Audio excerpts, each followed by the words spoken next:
Le nyami mola Johannes Balbaleme, Tavi de Kélia, bon, ça va se blaguer une fois, tout ici. Nos troisième terre se trouve dans l'évangile selon Jean. Jean chapitre 11, du 1er au 45e verset.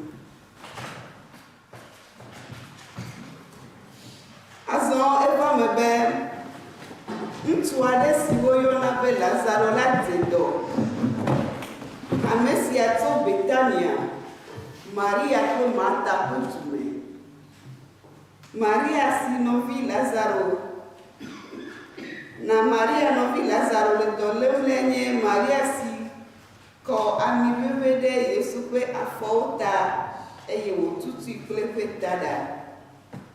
Eyata novinyo musia odo ameroda Yesu globe apeto amesi ne lona meviela le dolem. Esi Yesu se beda sisiala e globe dolele si amenye kudo que bom tu me la wa kafuma e wa ko ma vila sinye mesia la muti Yesu no mata pre no vianyo Maria pakle Lazaro gake esi wo sebe Lazaro le dolem la e gano afisi wo le la nkeke ve hafi wo temo azo e yo ko nous on la bona obe mina mia yi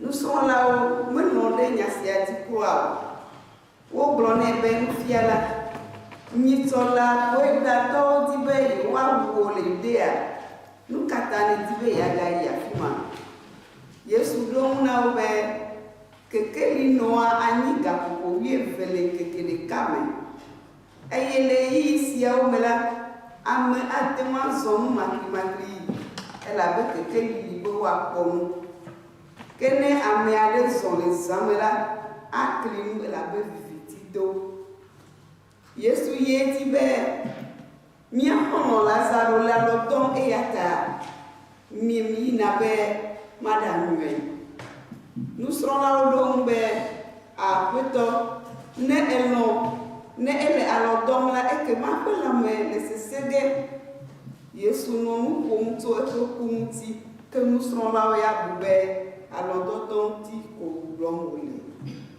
Yesu bo mena nous serons là au Lazaro et les miautala etodina tobe nyemano afimao elle a beto siamela manam popomi akebe nyahotinia se mito pola ne mia ebo Thomas yo gayona ha be vonovila blona novia nsron la mamle obe minamia yi alebe mia ha mia kukli esi wo vado Betania la wo blona obena Lazaro ku eyo nkeke ne sonva ibobo Betania ana be kilomètre vegle afan eneto Jerusalem bon eya talira to du me gange do fa kwa te bebe ki wa do baba na Marta ke Maria esi Marta se bena Yesu bonala eto plato boira pele moati ke Maria ya miyio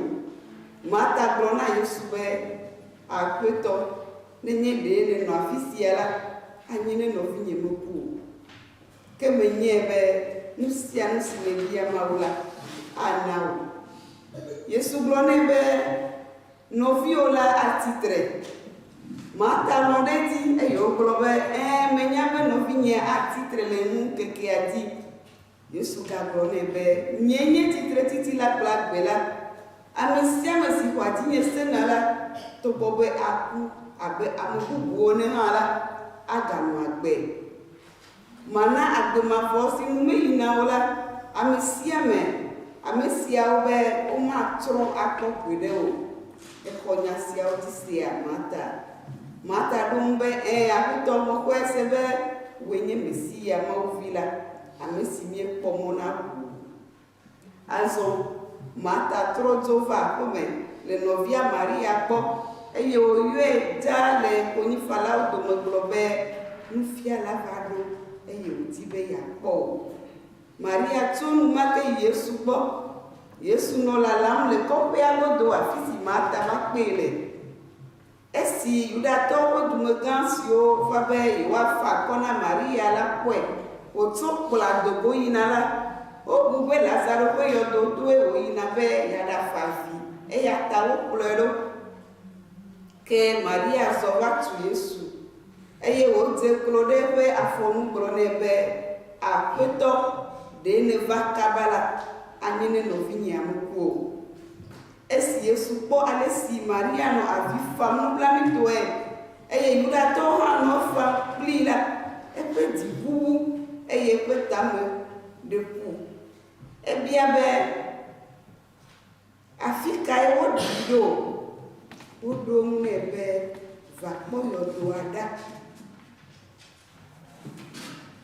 Enumake Yesu hã fa avi le esia ta Yudatɔwo ƒe dumegãwo gblɔ na wo nɔewo be mikpɔ ale si gbegbe wolɔ̃e ɖa, xɔlɔ̃ veviwo wonye vavã. Ke wo dometɔ aɖewo gblɔ bena ame sia si te ŋu ʋu ŋku na ŋkuagbatɔ, nu ka ŋutie mewɔe be ame sia nu gaku mahã. Yesu gaʋuʋu le eɖokui me eye wòɖo yɔdo la gbɔ. Yɔdoa nye agado aɖe si nu wotsɔ kpehe. Eɖe gbe na ameawo be mimli kpea ɖa. Ke Marta, ame si nɔvi ku la, gblɔ na Yesu be o Aƒetɔ, amea ku ŋkeke ne sɔŋ enye si, eya ta ave akpa. Yesu trɔ biae be nyemegblɔ na wò bena ne exɔ dzinye se la, Mawu awɔ nuku gã aɖe nàkpɔ oa. Womli kpe la da ɖe adzɔge.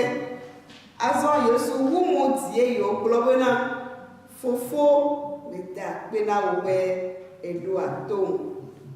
Eɖoa tom esia yi gake mele esia gblɔm le ame siwo katã le afi sia ta bena woaxɔ ase be ewoe dɔm ɖa. Le esia megbe la, edo ɣli be Lazaro le dogo va. Enumake Lazaro fɔ tso kume do kple ameɖivɔ si me wogblẽ ɖo. Yesu gblɔ na ameawo be mitu avɔawo le ŋu ne wòadzo. Yudatɔwo ƒe dumegã siwo va be yewoakpɔ Maria ɖa eye wokpɔ nukunu sia la, xɔ Yesu dzi se mlɔeba. Amen. Amen. Lɔlɔtɔwo le míaƒe tɔ Yesu Kristo me. Míaƒe mawunya etɔ̃ siwo míexlẽ kple mía nɔewo wole ƒoƒu ɖe nyati sia me be xɔ Aƒetɔ si gbugbɔ ɖoa te eye wògbugbɔ na agbe la dzi se. Xɔ Aƒetɔ si gbugbɔa ɖoa te eye wògbugbɔ na agbe la dzi se. Crois en le Seigneur qui restaure et redonne la vie. Míaƒe kodzogbe mɔzɔzɔwo le anyigba sia dzi. Eyɔ fu kple xaxa, eyɔ fu kple fukpekpe, eyɔ fu kple aɖukliɖuɖu, vevesese kple nu yiwo katã ko míenya. Togbɔ be amegbetɔ ʋlina yawo katã yi be yeakpɔ dzidzeme, yeakpɔ akɔfafa, yeakpɔ dzidzeme ale be yeavo hã la. Esia yi nye kena ɖe ŋuti ko be agbea ŋutɔa enye atitsogagbe. Ame sia ame tsoa eƒe atitsoga. Ame sia ame tsoa eƒe fukpekpe. Le yi ke ko míeƒoƒu le xɔa mea, to vo tso mía nɔewo gbɔa. Nene ko míaƒe dzimaɖiwo to voe ma. Elabe ame aɖewo la, dɔ le nyawoe. Ame aɖewo la, edɔ nyaye. Ame aɖewo la, ganyaye. Nu sia nu yi ke ko le ame sia ame ƒe agbemɔzɔzɔa dzi nea, eya nye ya hã ƒe kuge. Evɔ babia se nye be eyi ko nye be nene ko agbomɔzɔzɔa le ema ɖe nenye bena hahawo va nenye bena hiawo tumi nenye bena tame bubu dzanyi ɖe leke mi wɔna nu kawo me miaƒe mɔkpɔkpɔ nɔna enu enu míedia dzesi be gbãla míeɖo ɖe míawo mía ɖokuiwo ŋuti míedo adzi ɖe míaƒe ŋusẽ ke le mía si míaƒe nunya ke le mía si míedo adzi ɖe ŋuti yaɖo yi ɖoƒe yiwo míele le dukɔ me míedo adzi ɖe ŋuti yaɖo yi ame tɔxɛ ɖe le mía si míedo adzi ɖe ŋuti ke hã le Biblia ƒe nufiafia nu la womekplɔa mí tso atɔ o.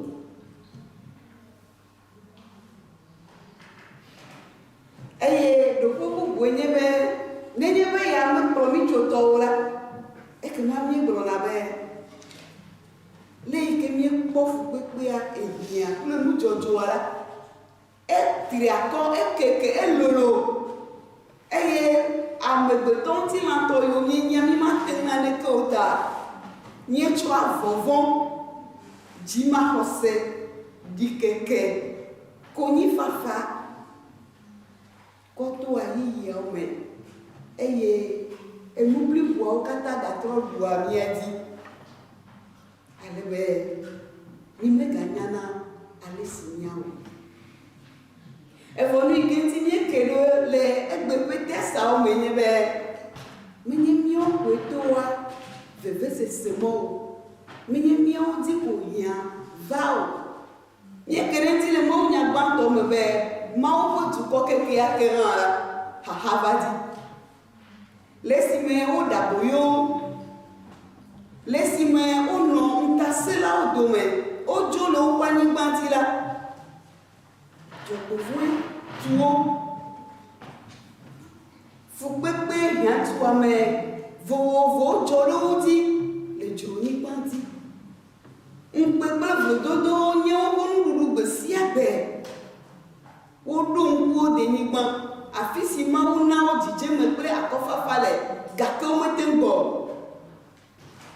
agbe siwo nɔ le dzronyigba dzia woyɔe be nye yɔdo na yewo elabe enyo be yewoaku be yewoanɔ nenemnyigba dzi lɔlɔtɔwo nu ka Mawu ƒe dukɔ ya wɔ esi wòɖo fi ke wòaɖo na woa woɖo ŋui be Mawu ɖe le yewo si woɖo ŋui be na woyɔ Mawu ɖe ta ɖe yewo ŋu ale wo katã woyi klo dzi woyɔ Yehowa le woƒe xaxa me woyɔ Yehowa le woƒe veve me ale Yehowa se woƒe gbe eye wòyɔ woƒe dɔla Ezekiel eye wòkplɔe yi tato eye wòkɔ eƒuƒoƒo fie Mawu bia Ezekiel be eƒuƒoƒo yawo ɖe woagagbɔ agbea enua ɖo afi ɖe be Ezekiel abe nyagblɔɖila ŋutɔ gɔ hã la dukɔa ƒe ɖeɖe ƒe mɔkpɔkpɔ megali le esi o nu yi ke ko nya ye nye be aƒetɔ woe nya ale wogblɔ nɛ be ne gblɔ nya ɖi ɖe ƒuƒoƒoawo dzi ne gblɔ nya ɖi wòagblɔ bena eƒe elãkawo ne va di eye elã ne ɖo eƒuawo ŋuti agbadze ne tre ɖe dzi Ezekiel gblɔ le Mawu ƒe gbedeasi nu eye kasia wona míenya be eƒuawo de asi hoowɔwɔ me eye wode asi kpekpe me le Mawu ƒe nyagblɔɖi nu evɔ agbegbɔgbɔ menɔ wo mo egagblɔ nɛ be ne gblɔ nya ɖi ake be agbegbɔgbɔ ne tso exiame ƒe kɔneawo katã ŋuti ne wòaɖo ƒuwɔwɔ me ale agbegbɔgbɔ ɖo me eye wogblɔ be ezu dukɔ dranyi lɔlɔtɔwo le míaƒe tɔ Yesu Kristo me míele srɔ̃m le Mawu ƒe dukɔ gbɔ be le míaƒe xaxawo me le míaƒe vevewo me fi yiwo katã wowo na míaƒe ɖowo vɔvɔ le enea Mau kpɔtɔ nye Mawu. Eƒe amenuveve li tegbee. Nenye bena woyɔe, nenye bena wobia ta se. Ale wogblɔ na Ezekiel be, ne gblɔ na yeƒe dukɔ be yeagagbugbɔ agbe anɛ, yeakplɔe to dzonyigba dzi, ava ya ŋutɔ ƒe anyigba dzi, eye agbe yeye agbugbɔ ɖo me, etsɔ me nyuitɔ agagbugbɔ aɖo si, eye wòva me nenema. Elabe wobia Mawu ta se. Lɔlɔtɔwo le aƒetɔ la me. Ele na míawo hã be le míaƒe ɣeyiɣiwo mea, míase me be amewo míenye. Eye ŋusẽ kple ŋutete menɔ ame si ɖa be wòate ana ŋuɖoɖo ƒe kuxiwo o. Ke Mawu, ame si ɖu xexea me dzi, eya ɖeka koe ate akplɔ tome.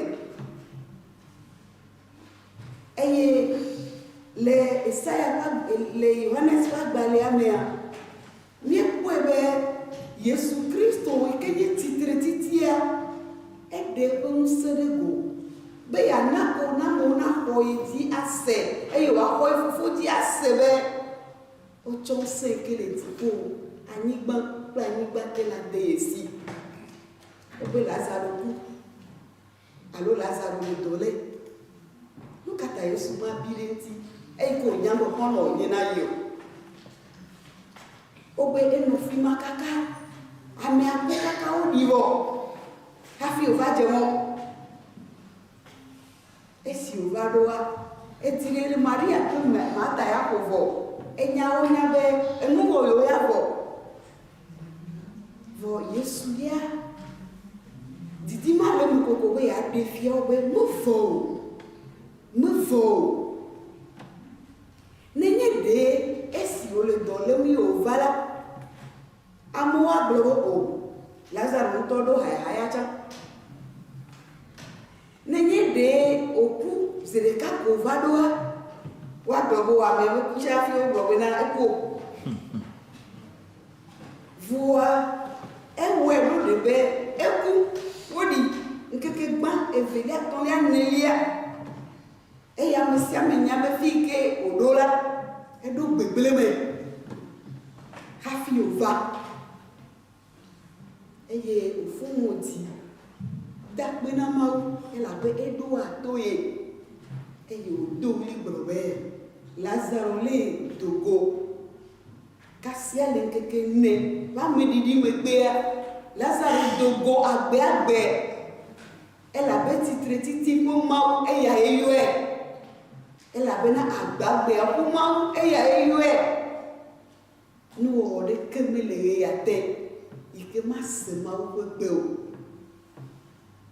Míaƒe hadzidzi ɖe gblɔ be wo katã woaɖo to eƒe gbe tsã, eya ta zi ɖoɖoe. Lɔlɔtɔwo le aƒetɔ la me. Maria ƒe dzimaɖititi, Marta ƒe nuxaxa, wobu eye dzidzɔ xɔ ɖe teƒe labe Yesu Kristo gbugbɔ agbe na wo nɔvi na wo. Yesu Kristo gbugbɔ woƒe ƒomea gaɖo te na wo. Nenema pe ye wòle na míawo hã eye ma. Eya ta Paulo gblɔ le Romatɔ ƒe agbalẽa me bena ɖe fɔbubu ɖeke meli na ame yiwo xɔ Kristo dzi se o. Míaƒe Kristo dzi xɔse ya domenyinu wònye na mí. Bena ne míexɔ Kristo dzi se la, ekema Mawu le Yesu Kristo ta axɔ na mí le míaƒe xaxawo me, axɔ na mí le míaƒe vevewo me, aɖu ɣeyiɣiawo dzi na mí, eye wòaɖu nudzɔdzɔawo dzi na mí. Fi ka míeda míaƒe xɔsewo ɖo? Fi ka míeda míaƒe Mawuvinyenyea ɖo? Ele mía me, ele bena míana eƒe akaɖi nanɔ bibim yiawo katã yi, ale bena míazu dziɖuɖa le Mawu me. Ebe míaxɔ aƒetɔ si gbogbo ame ɖo na te, eye wògagbugbɔ na agbe la dzi se. Míaƒe xɔse nenɔ te le dzidzɔ kple veve ɣeyiɣiwo me, ekema míazu dziɖuɖa là. Et il y a un béala. Maou le me plimi. N'y a d'un maou de n'y a pas béala de votre bandeau. Et il y a l'eau à vous n'y a l'eau qui au mené. Les miens peuvent vous mais na maou n'anya pas le problème. Ni me gâti ma dit les nanes que mo. Volemo kata mela mi na maou n'anya n'y a pas du médidio. N'est pas ni zipi le monde. N'est pas ni zipi le coquille femme. Ndodo ama vao. Vaseri ke me kenu fomu na maou bloenela ase ato awenao. Oloto la main. Et a me c'est le peu le aussi.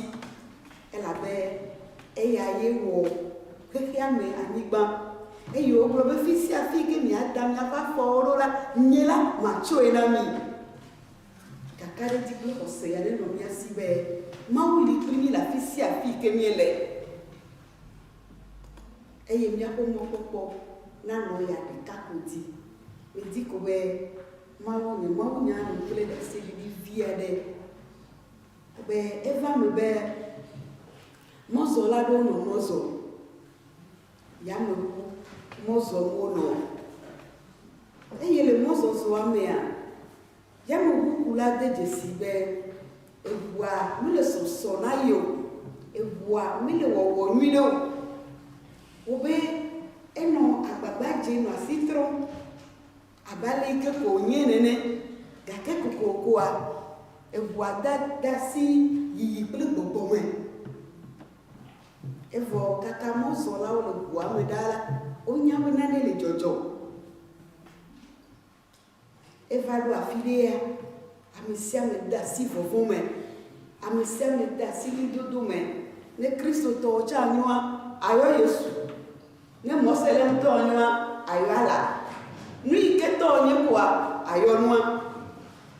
Ole nwa o ni kaka. Tomo wa mveve mea. Ewa. Entoga jo kaka kwa. Eva dodo. Eyo gata si zozo me. Le dodo nui to me. Ala mo pe jiva jeme. Evo o de desibe. Eyike o do haha menenia. Eyo no apado no ya wa. David le voit même. Va David. Et il y a fille qu'on a mis là. Fille qu'on a mis là. Et bien jouer vin aussi.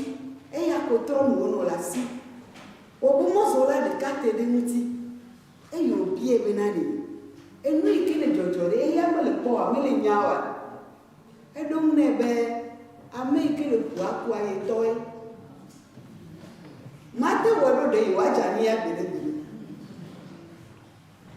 Eya ta hosele ai sibe yuado ai ko dunya na me anenia e wi ka me la kwasi chonkume e la benuka de viera e nui ke tua glore la come be yo azo mo yo ai akola ye ko le tamene e bude wodo de e bude mo wodo de ola e ya ko hosele ri ke yo blo banti que ametitia ola do ya mamo kata do gbera la kuma ya filo gake vovon ya la evana me di ko be de vie pour de vie ya ko sene no mi asi alebe la hom tutu di mo me la nya be nya ba gbe bua e to le si e ya ni Yesu Kristo Nazareth tola apoto ne venian apoto ne kpere nya do mo to le sia de muti wali ke mia ko José alebe le mia fa de mo zozo me